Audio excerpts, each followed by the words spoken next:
সকলোকে নমস্কাৰ জনাইছো আৰু আজি আপোনালোকৰ বাবে সয়াবিনৰ এটি খুবেই টেষ্টি ৰেচিপি লৈ আহিলো। আশা কৰো আপোনালোকে ৰেচিপিটো চাই ভাল পাব আৰু যদি ভাল পায় তেতিয়া হলে অসমীয়া পাকঘৰ চেনেলটো যদি সাবস্ক্ৰাইব কৰা নাই সাবস্ক্ৰাইব কৰি ৰাখিব আৰু কাষতে থকা বেল আইকনটো অন কৰি ৰাখিব।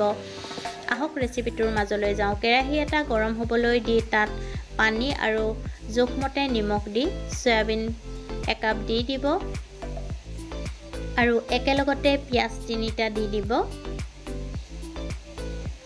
আদা আৰু নহৰু আৰু কাজু বাদাম কেইটামান দি ঢাকনি লগাই অলপমান সিজাই ল'ব।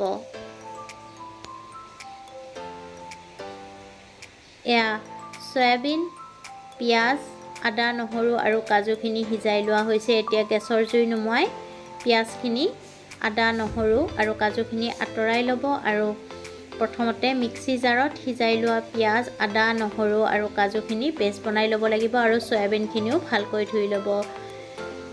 জিৰা, ধনিয়া আৰু ইলাচি, লং, দালচিনি, কচুৰি মিঠি দি আটাইখিনি ভালকৈ পেষ্ট বনাই ল'ব। এতিয়া কেৰাহী এটা গৰম কৰি ল'ব আৰু গৰম হ'লে তাত সৰিয়হৰ তেলখিনি দি শুকান জলকীয়া, গোটা জিৰা, কেঁচা জলকীয়া দি দিব আৰু 1 ছেকেণ্ড সময় ভাজি ল'ব।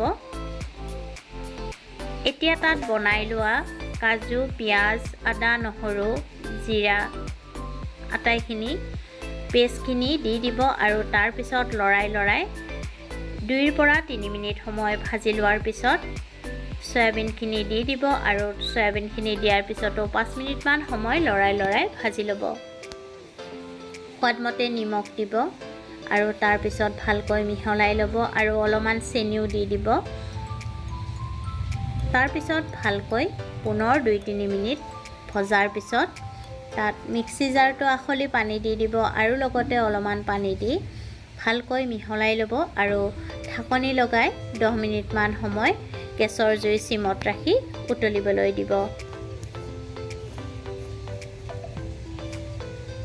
এয়া সয়াবিনৰ টেষ্টি ৰেচিপি ৰেডি হৈ যাব। নমোৱাৰ আগে কচুৰি মিঠি অলপমান আৰু কেঁচা জলকীয়া 2টা দি দিব আৰু গেছৰ জুই নুমুৱাই গৰম ভাতৰ লগত পৰিৱেশন কৰিব। পুনৰ উপস্থিত হ'ম। আজিলৈ আহিলোঁ।